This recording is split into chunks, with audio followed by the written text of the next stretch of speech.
Les résultats que tu obtiens dans ta vie, est-ce qu'ils sont vraiment ce que tu veux pour toi? Est-ce qu'ils sont vraiment importants pour toi? Est-ce qu'ils ont de la valeur? Si c'est pas le cas, ne serait-il pas le moment de changer justement? Tu veux accomplir de grandes choses dans ta vie, tu veux changer, tu veux te sentir mieux, mieux dans ton corps, tu veux impacter, aimer, réussir, t'épanouir, profiter, t'amuser, avoir de bonnes relations. Mais rien, absolument rien, ne peut se mettre en mouvement tant que tu ne décides pas avec clarté et conviction de ce que tu veux vraiment. Alors pourquoi c'est vraiment important de savoir ce que tu veux vraiment? Tout d'abord, d'après la science, quand tu sais vraiment ce que tu veux, tu actives ton système nerveux à te montrer les opportunités qui t'y mènent. Ensuite, quand tu sais ce que tu veux vraiment, tu donnes un ordre à ton subconscient, et ton subconscient, il va commencer à te guider par des intuitions, des idées, des images mentales. La science nous explique aussi que ce que tu ressens comme déjà à toi, tu commences à l'attirer vers toi. Ça s'appelle la loi de l'attraction. Mais si tu sais pas ce que tu veux, tu es un peu comme un avion sans pilote ou un bateau sans gouvernail. Ce qui se passe, c'est que tu te laisses porter par le vent, tu réagis au lieu de créer, au lieu de répondre à ce qui t'arrive. Tu laisses les circonstances extérieures dicter ta vie, contrôler ta vie, choisir pour toi. Et tu sens une frustration qui grandit peu à peu. Parce que l'âme que tu es, elle sait, elle ressent que tu es fait pour créer ta vie, pas pour la subir. Wallace D. Wattles disait: le désir, c'est une possibilité inexprimée, provenant de l'esprit, cherchant à s'exprimer à l'extérieur par ton action. Le désir, c'est vraiment le point de départ de toute réalisation, de tout futur résultat. C'est pas l'obligation, c'est pas les il faut que ou les j'ai besoin de ça ou je dois faire ça. Tu vois, mon mentor Bob Proctor, il a nommé un de ses livres Vous êtes né riche. Pas parce qu'on est né avec énormément d'argent, mais parce qu'on a un potentiel infini créatif en nous qui attend juste d'être découvert et d'être exprimé. Mais c'est un potentiel qui, en fait, attend que tu le diriges. C'est comme un laser. L'énergie, elle existe déjà, mais si elle est diffuse, elle n'aura aucun impact. Mais quand tu concentres cette énergie vraiment sur une chose, c'est-à-dire un objectif, vraiment tu as une cible, eh bien c'est là où l'énergie, elle se concentre, elle s'accumule et les résultats vraiment commencent à se produire. C'est là où la magie, elle commence à arriver. Vois le désir comme un GPS pour ta vie. Ton désir véritable, ce que tu veux profondément, c'est pas un caprice. C'est vraiment une boussole intérieure. Ça te guide. Ce que tu veux vraiment, c'est déjà possible pour toi. En fait, c'est pas un hasard si tu as ce désir précis, si tu veux profondément quelque chose. C'est qu'en fait, tu veux profondément cette chose parce que tu es appelé à vivre cette chose. Parce qu'elle est alignée avec toi. Et tu peux désirer que ce que tu es capable de manifester. Tu ne pourrais pas désirer quelque chose dont tu n'arrives pas à visualiser, dont tu ne te crois pas capable et dont tu n'as pas le potentiel en fait. Et il ne s'agit pas de mériter ce que tu veux ou toute autre potentielle illusion à laquelle tu pourrais croire, mais il s'agit de t'autoriser à désirer ce que tu désires. Vraiment te laisser totalement imprégner et exprimer ce que tu désires. Parce que refuser un désir qui est pleinement authentique à toi, c'est refuser une partie de toi. Et c'est un peu comme si la vie, elle te disait, voici la direction que tu as à suivre, et tu lui répondais, non merci, je préfère rester à l'endroit où je suis, qui n'est pas fait pour moi. Maintenant, depuis le début, je parle de désir, mais il faut bien faire la distinction entre le désir authentique de ton moi profond, de qui t'es vraiment, et le désir de l'ego. Beaucoup de gens qui pensent que le désir, c'est superficiel. Mais il est important de distinguer les désirs de surface, c'est-à-dire les désirs issus du manque, issus de la comparaison, issus de l'ego, et les désirs profonds, issus de qui t'es vraiment, autrement dit les désirs issus de ton cœur. Tu vois, par exemple, l'ego, il pourrait vouloir une maison, une voiture, des beaux vêtements, vivre dans une certaine ville. Mais tu vois, au fond de nous, bah, c'est pas ça qu'on veut vraiment. Parce que nous, ce que nous voulons vraiment, c'est ce qu'on croit qu'on va ressentir grâce à ces choses. Donc de la liberté, de l'amour, un sentiment d'appartenance, un sentiment de sécurité quand tu as une maison, un sentiment de joie. Et oui, en fait, tout désir que tu as cache un désir de ressentir. Tu ne veux rien de ce qui est à l'extérieur. Ce que tu veux vraiment, c'est ressentir en fait. Donc tout désir cache un désir de ressentir. Et ça change tout. Je vais te dire pourquoi.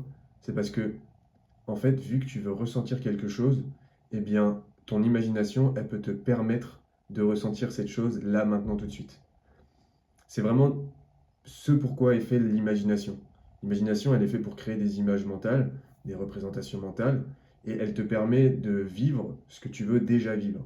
Donc quand tu comprends ça, c'est super parce que tu n'as pas besoin d'avoir cette chose extérieure pour être comblé, pour te sentir libre, en sécurité, appartenir à un groupe. Par exemple, pense à un de tes grands désirs relationnels. Ça pourrait être que tu veux avoir une relation de couple, une relation amoureuse épanouie. Mais en fait, tu crois vouloir être en couple. Parce qu'au fond de toi, ce que tu veux, c'est pas le couple. Mais c'est ce que tu veux ressentir grâce à l'expérimentation du couple. Et ce sentiment-là, tu peux déjà le cultiver dès maintenant. Tu peux le cultiver en faisant preuve d'amour envers toi, c'est-à-dire en prenant soin de toi, en faisant les choses que tu aimes, etc., etc.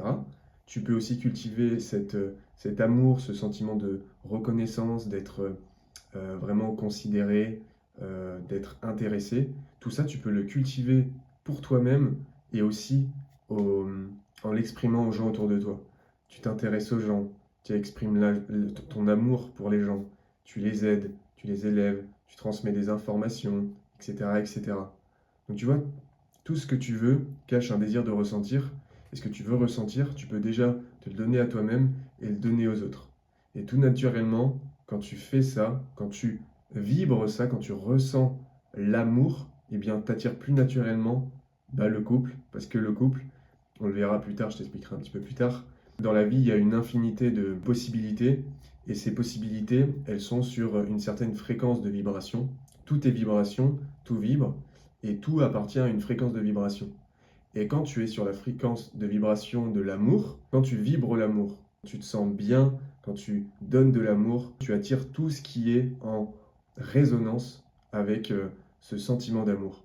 Et donc du coup, tu vas attirer le couple, tu vas attirer le métier de tes rêves, le sentiment de reconnaissance, d'appartenance, de sécurité, etc., etc. Donc si tu t'y connais déjà un petit peu, là, ce dont je viens de parler, ça ramène à une loi, la loi première qui est la loi de la vibration, et ensuite la loi de l'attraction. Et d'ailleurs, je détaillerai dans une autre vidéo ce qu'est la loi de l'attraction. Mais là, j'ai pas le temps ici de détailler tout ça. Donc comme je viens de le dire, tu attires ce que tu vibres. Autrement dit, tu attires ce qui correspond à ton sentiment le plus fréquent. Si tu es le plus souvent sur la fréquence de vibration de l'amour, eh bien tu vas attirer des choses qui résonnent avec ton amour, donc qui expriment également l'amour. Si tu es le plus souvent sur la fréquence de vibration de la peur, eh bien tu vas attirer les choses qui résonnent avec de la peur. Donc très rapidement, la loi de l'attraction, elle est très simple, c'est une loi scientifique, elle avance que tu attires des choses à toi. Notre cerveau, c'est une station de commutation électronique. Ce que ça veut dire, c'est que quand tu penses, tu actives dans ton cerveau des cellules cérébrales. Ces cellules cérébrales, elles créent une vibration. Et d'après la loi de l'attraction, ce que tu vibres, eh bien tu l'attires à toi. C'est pour ça qu'on dit ceux qui se ressemblent s'assemblent. Parce que ceux qui se ressemblent sont sur la même fréquence de vibration et donc ces deux choses s'attirent. Et donc le cerveau et le corps, ce sont des instruments électroniques et nous mettons notre corps dans une certaine vibration suivant ce que l'on pense, ce que l'on a à l'esprit. Et peu importe ce que nous avons à l'esprit, eh bien ça va dicter comment on se sent et cette vibration dans laquelle nous nous trouvons va commencer à attirer ce qui se situe sur la même fréquence de vibration. C'est pour ça que les gens qui sont concentrés sur le négatif ou sur les choses qu'ils ne veulent pas, ils les attireront toujours. Donc c'est pour ça en fait que je répète souvent dans mes vidéos, que ce soit sur YouTube ou sur mes autres réseaux sociaux, que quand tu penses à ce que tu veux vraiment, à ce que tu désires profondément, tu penses à ça et que ça te met en joie, ça t'enthousiaste, ça, tu te sens libre, etc., etc. Et bien en fait, tu vibres déjà à la fréquence de ton désir. Et c'est à ce moment-là que en fait, tu commences déjà à attirer vers toi ce que tu désires. Et donc, selon la loi de l'attraction, cette vibration qui correspond à ce que tu désires, peu importe ce que tu veux, le couple, la voiture, etc., en sachant que ce que tu veux, c'est pas la voiture, le couple, les amis, etc., c'est ce que tu veux ressentir, eh bien, tu vas attirer à toi des idées, par exemple une formation, une inspiration, des intuitions, etc. Tu vas attirer des personnes, tu vas contacter une personne, quelqu'un va t'appeler, tu vas avoir un nouveau client, un nouveau mentor, etc. Et tu vas attirer des synchronicités. C'est-à-dire que tu vas remarquer un truc dans ton environnement que tu n'avais jamais remarqué, qui va te faire penser à quelque chose. Tu vas voir une opportunité que tu vas saisir. Une phrase va te parler. Un lieu va te faire penser à quelque chose d'autre, etc., etc. C'est ça les synchronicités. Donc la clé, c'est de penser à ce que tu veux en te sentant bien, sans peur, sans manque. Et c'est à ce moment-là que tu commences à te diriger vers ton désir, à finir par le rendre réel, à le vivre. Donc tu dois ressentir avant d'avoir. Tu peux pas avoir le couple si tu vibres négativité, stress, frustration, peur, etc., etc. Tu peux pas non plus attirer l'amour si tu ressens du rejet ou de l'indignité. C'est pas sur la même fréquence de vibration.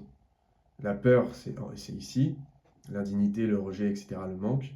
Et l'amour, c'est sur cette fréquence-là. Donc tu vois, il y a une grande différence entre les deux. Et donc ce qui est sur la fréquence de la peur, du manque, de l'indignité, du rejet, eh bien ça va attirer d'autres choses. Et je pense que c'est des choses, enfin c'est même pas je pense, c'est je suis convaincu que c'est des choses que tu ne veux pas vivre dans ta vie. Ça m'amène à un point très précis, c'est que il y a des choses que tu désires naturellement, et ce sont des choses assez simples dans le sens où tu as déjà de l'énergie pour aller les chercher. Et d'un autre côté, il y a les choses que tu veux, mais que tu ne désires pas encore assez suffisamment. Du coup, ça m'amène à l'idée suivante. Là où tu poses ton attention créera un désir. Ce que ça veut dire, c'est que ce que tu regardes souvent, ce que tu écoutes souvent, ce que tu, grosso modo, nourris par ton focus, ta concentration, eh bien, ça prend de la place en toi.